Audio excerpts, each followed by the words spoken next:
Welcome to the DNA Pest Control Podcast.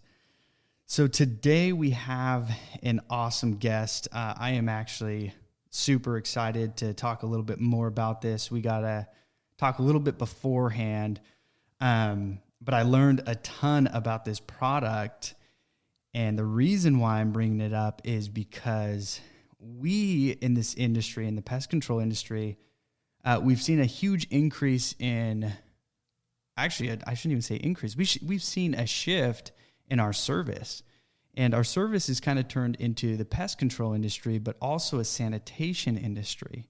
And so a lot of companies have adopted taking care of SARS, COVID-19, and we've kind of seen that massive spike.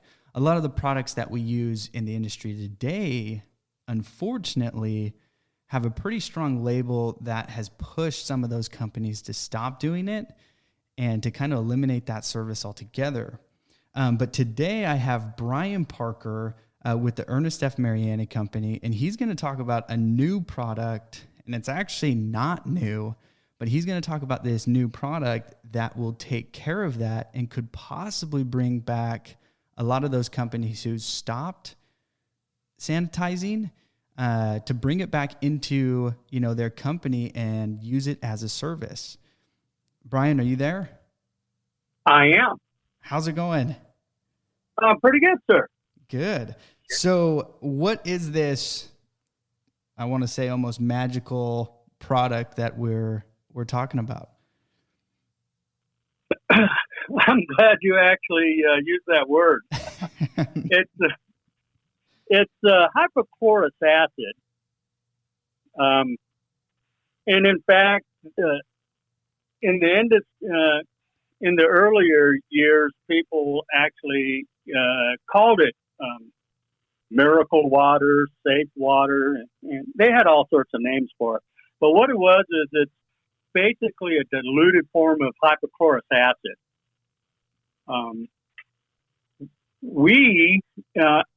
We actually provide systems that produces hypochlorous acid in its purity. You can actually control the pH of it, and it's 100% safe. And so kind of what we were talking about before, for all the listeners, is this stuff man, there's so much to talk about, to be honest with you, but this is going to kind of, in the industry, we've talked about DSV. DSV is a danger on the label, which is a massive thing for us not to do. We don't want to touch danger products. We don't want to touch warning products because now we have to carry a whole new set of PPE. We have to maybe even have a different set of licenses depending on the state you're in. So when we find a product that actually is safe, that's massive for us. And so, Bryan, what's the history of this product? I was actually kind of shocked about hearing some of that information beforehand. Well, hypochlorous acid was initially discovered in around 1836. And there was no way of actually maintaining the stability of the product. So it was basically shelved. And then during and after World War II, it was brought back off the shelves by the Soviet community while they were looking for a chemical weapon, and they found that hypochlorous acid was not it. And again, it was shelved. And then in the late 1940s, it was rediscovered and refined by Japan to a controllable parts per million, and they started utilizing it in their fruit and vegetable production. Then in recent years, we were able to produce hypochlorous acid because of the software technology, software advancement, advancement in technology to where we can actually control the parts per million of the hypochlorous acid, as well as the pH of it and maintaining its stability. So now you can actually produce hypochlorous acid in various concentrations and amounts and have it last anywhere between 6 months to over a year. And so that's just in a container that after you've produced it, you can just store it in containers and that will last up to a year. Absolutely. In fact, within the last 8 months, there's been 13 new retailers or manufacturers that are retailing the hypochlorous acid in bottles, and it's starting to get a widespread market for it because it's extremely versatile and it's very, very safe. Currently, we have placed systems in school districts, and within school districts, what they liked about it, and I actually did the initial demonstration for them, I had to bring out all their cleaning and sanitizing supplies and place it on the table. And we generated the hypochlorous acid, and we put it in a spray bottle, and we showed how strong it was compared to chlorine-based sanitizers. In fact, it's 80 times more powerful. Wow, that's amazing. And so so you just essentially lined everything up. You were saying, okay, look, here's sanitizer X, and then you would spray it onto a surface, or what would you do for that demonstration? Yeah, we sprayed it on the surface.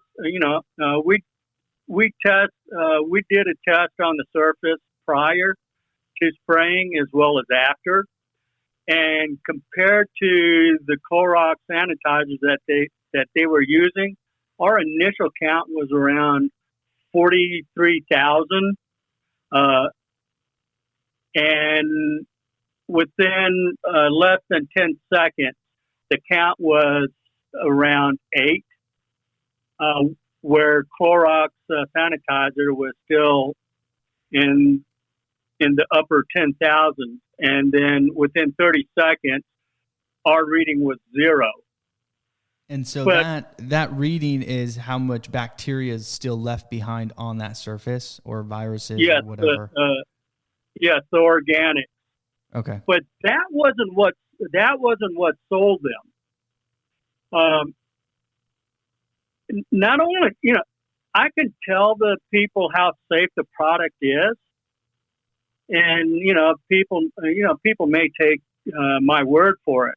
However, what I did was I put little tumblers in front of each of the product and poured a couple ounces in each of the glass of each of the products, and then I poured a half a glass, about 8 ounces, into a tumbler of with hypochlorous acid. And of course, I drank mine, which shocked everyone. You're one crazy man if you're going to drink something. Hey, sometimes you just have to show them. Yeah, no, absolutely. And the most important question that I asked them was, which product do they feel safe around their kids?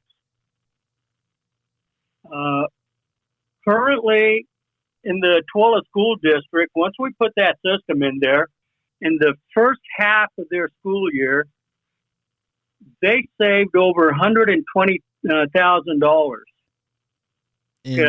So when you say you put the system in, you actually put in the actual machine that produces. Okay, so they no longer purchased any more sanitizer or cleaning solution, you could say, outside of that. Now they are making it themselves. They are. Oh, okay.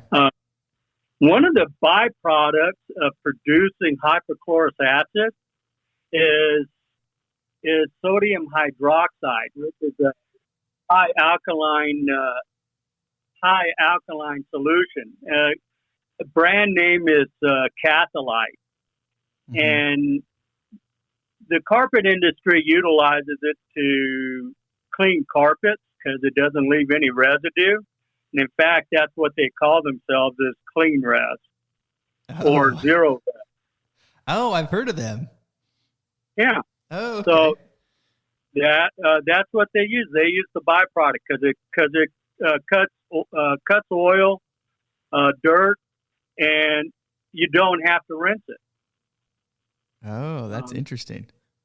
So the way Tooele School District utilizes theirs is they produce the hypochlorous acid, and they have bottles filled with for the teachers to use in their classroom, because again, it's 100% safe. They spray their desks. They use it as a hand sanitizer. They sanitize the carpets, the walls, anything and everything that the children can touch. And how quickly does it dry? It actually dries about 15% faster than if you would just spray water. Oh, okay. And, here's the amazing part. Since Tooele School District has started using this system in the program, they have not had to shut the school down for COVID. Oh, wow. And they have not had any outbreaks of COVID from the school. There were a couple instances where students were tested positive for COVID, but that was due to them going to another school district's dance, and that school district notified the students to be tested. But other than that, Tooele School District remain safe. They spray their buses, their classrooms, their any place where student and staff may congregate. Oh, wow. And so, because we were talking about it, and you say that this kills viruses and everything essentially on contact, so instantly. Yes, the fruit industry they utilize it to spray on their plants and trees because it kills powdery mildew and other molds and funguses. Oh, okay. And EPA has deemed it safe, and FDA has approved it for food service contact as well as on food contact. Wow. That's amazing because, some of these products like, that are readily available here, one of them's DSV. I mentioned DSV takes, I think per the label it says 6 minutes it has to sit wet. So it has to be almost a puddle sitting there for 6 minutes to actually kill a virus and most bacteria. So it has to be on the surface wet for an extended period of time. So you have to use quite a bit of solution to even kill anything with some of this other stuff. Same with Sterifab. Sterifab's the same thing. You have to allow it to sit on a surface wet. It cannot dry. Well, let's be honest. Meeting with several people in the industry, hotels, restaurants, schools. Mm-hmm. And I asked them, how long do you really let it sit wet when you spray or when you wipe with the wipes? And I have yet to find anyone that has let it sit for over a minute. Most people weren't even aware you had to let it sit for a minute. Most people don't, longer. So, yeah, and it all basically comes down to what we're used to. Let me give you an example. When when I told someone about synthetic oils, they basically said, I won't use it, and I understood why. Because I was about 18, and a friend of mine told me, hey, I got this new oil. It lasts longer. It's better for the engine, and I was against it. I like the petroleum-based oil. The can of Pennzoil. Open it up, pour it down. That's what I'm used to. Yeah. And it wasn't until about maybe 10 years ago that I actually switched over to Pennzoil, because my son, he showed me that his car lasted longer between oil changes. It was more effective. Whereas the oil in my car was all sludge. Yeah. So we're just creatures of habit. We know what we're used to, and we just don't move away from it. Technology changes every day. If you would have told someone 10 years ago you'd be able to pick up a phone and video conference someone with it, they'd call you crazy. Yeah. Here we are. That's absolutely right. I mean, yeah, and this is crazy, that they had this product so long ago. And over the years, what they did is they essentially just kind of kept pushing it away, and at one point they're trying to find a chemical use for it to kill people, which ended up not working. And then it evolved into now, in my personal opinion, one of the best disinfectants that we could ever use. Well, here's something else to think about. Hypochlorous acid. Your white blood cells produce small amounts of hypochlorous acid. That's what is actually killing the bacteria in your body and the infections.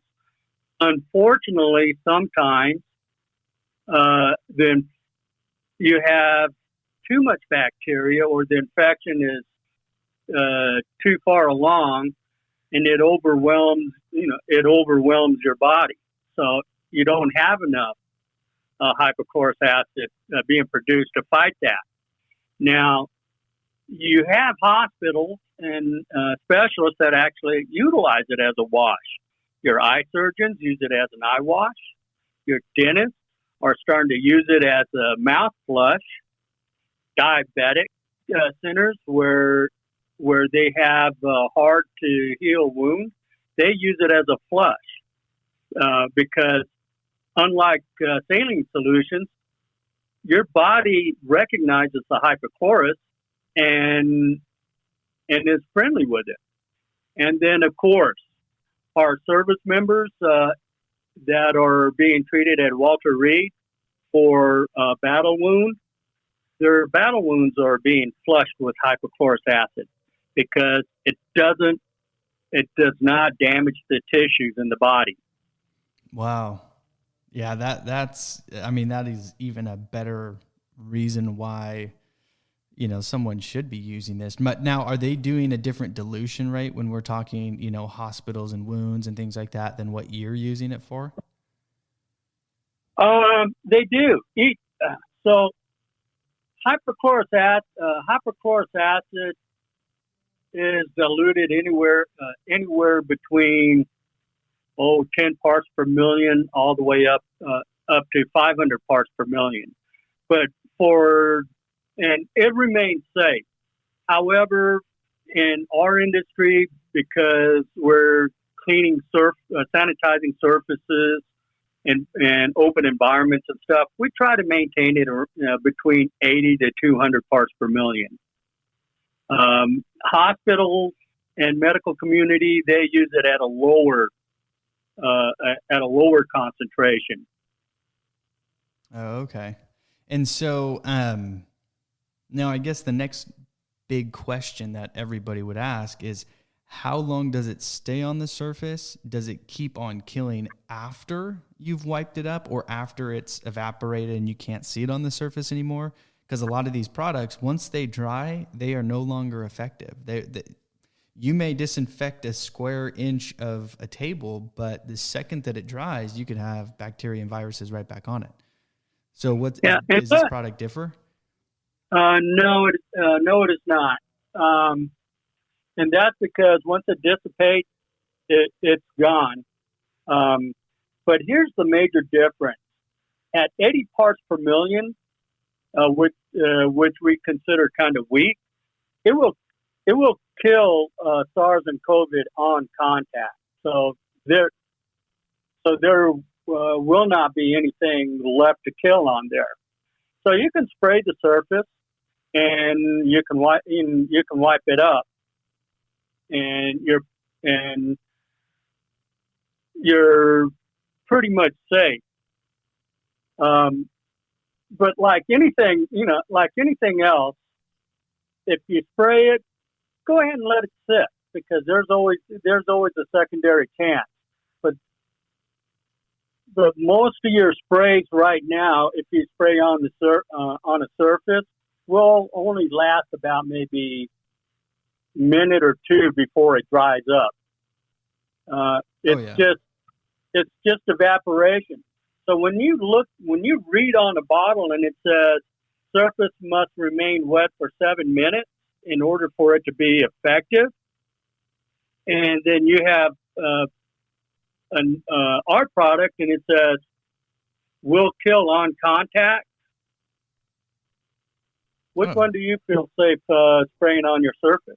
Well, I mean, that's a great point. I mean, obviously I'd want the one that's going to kill on contact, because in all reality, like you said, when you ask people, they clean it right up. They don't leave it sitting there for extended periods of time, And if you're just spraying, it's going to naturally evaporate within a minute or two, whether it's bleach, Clorox, hydrogen peroxide. It's just simple physics. Yeah. And so I guess because there are some, there's owners, operators that actually are in the pest control industry listening to the podcast. So your machine that that I guess, the Tooele district signed up, they got the machine. How much are they producing with it?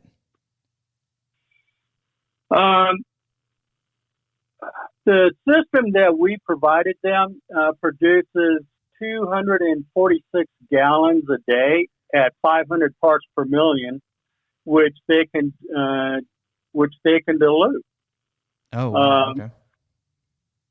Then they also produce it at a usable concentration and fill sprayers, and the motor pool sprays all the buses as they come in after dropping kids off. So they have a very strong program set up. Yeah, but they're using it in almost every situation, it sounds like. Yeah, it is, and they are. In fact, they're so happy with the system. The districts almost became a spokesperson for us. That's even better. It is, especially when children are involved. You want to keep them safe, and you take a look at the chemicals that are continually surrounding them. Wouldn't it be nice to have your children enter an environment that has zero hazardous chemicals? Oh, yeah. Well, I mean, me personally, I have a daughter, and she gets into everything. I mean, just knowing that I can wipe out 10 of the chemical bottles below my sink would be phenomenal, because then I wouldn't worry if she went in there to grab something and accidentally sprayed something in her face, that possibly could do, some serious harm. The other thing that a lot of businesses and companies ask is it organic? Uh-huh. And hypochlorous acid is organic. However, that is a false sense of security because people are under the perception that if it's organic, it's safe. Do you know that poison ivy, snake venom are both organic and neither one of them are safe? Exactly. Yep. A lot of insects go through the same thing. They have venom. That would be considered organic. It's not safe. Yeah, so going on the term organic was a great marketing tool, in the 90s, to sell more product. But unfortunately, it does not equate to being safe. So hypochlorous acid, the strongest sanitizer that's out there in the world today, that is also the safest. It's starting to break that wall of status quo. In fact, there's a lot of familiar companies that are starting to utilize hypochlorous acid. They buy the industrial size systems and they produce it. But it was this pandemic that actually pushed us to actually put it into the retail market now. So do you see this ever taking out any of the other sanitizers that you see in Walmart, or at least becoming a household name product? Actually, yes. Prior to 2020, there was only two companies out there that produced the hypochlorous acid, bottled it, and put it up for sale. And you could only find it if you knew the name of the company and you went online to purchase it. And then it cost around $40, between $40 and $60 for a 32-ounce bottle. Oh wow! Now, when the pandemic hit, there were 4 companies on Amazon that actually sold it, and they were selling it for around anywhere between $70 to $90 a gallon.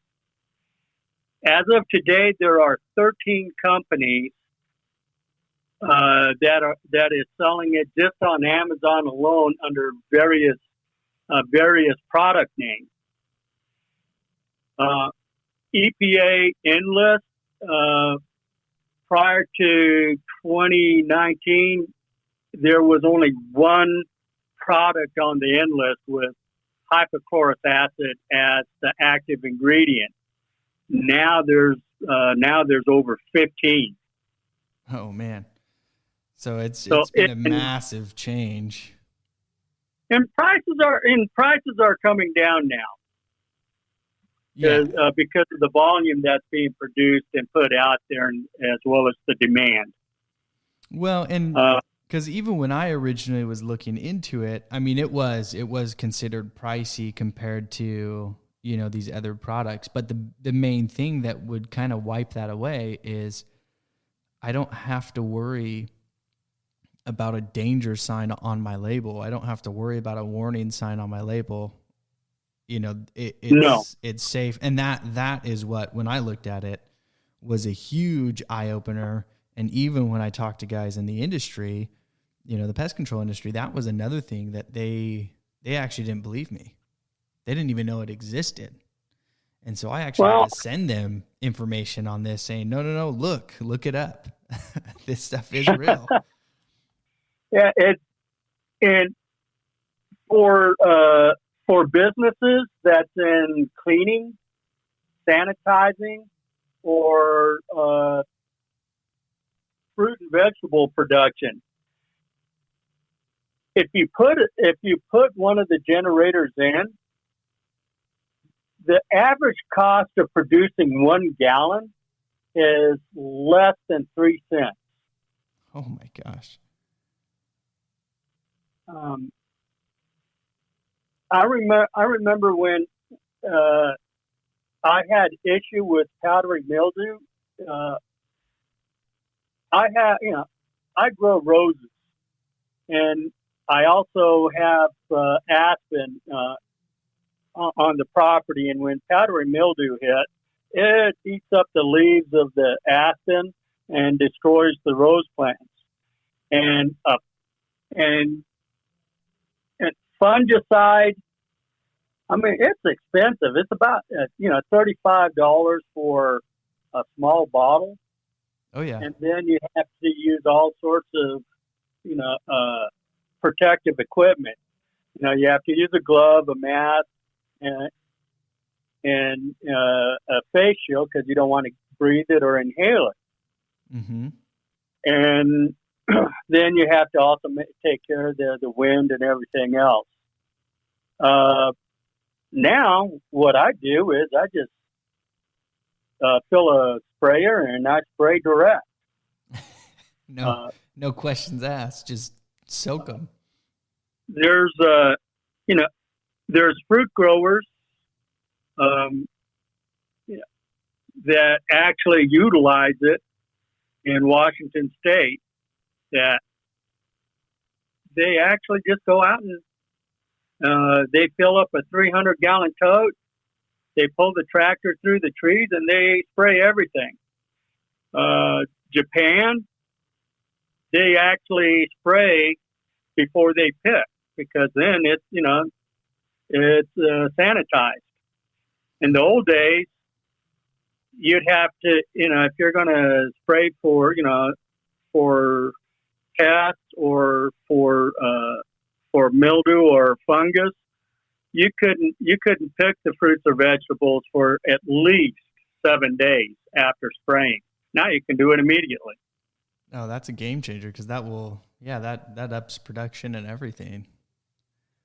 Yeah.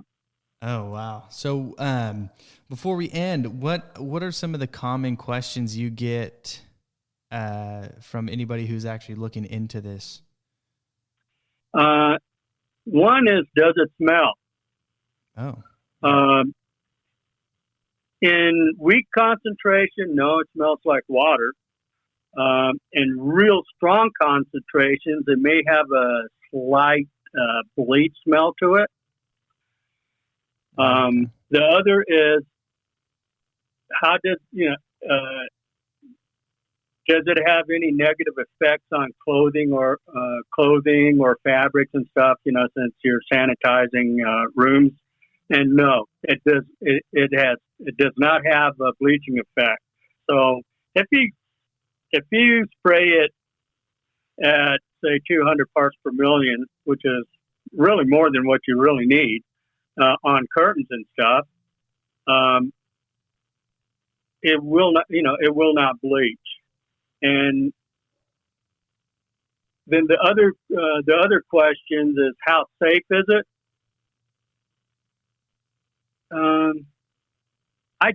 The way I demonstrate it is I can take a small glass of it and have zero or no negative effects to it.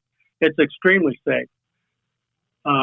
Your body will not have any reaction to it, because your body produces it with the white blood cells. Yeah. So I mean, there's so many pluses to it. It's just amazing. There is a major chain, and I'm sure more than 70% of your listeners actually go to this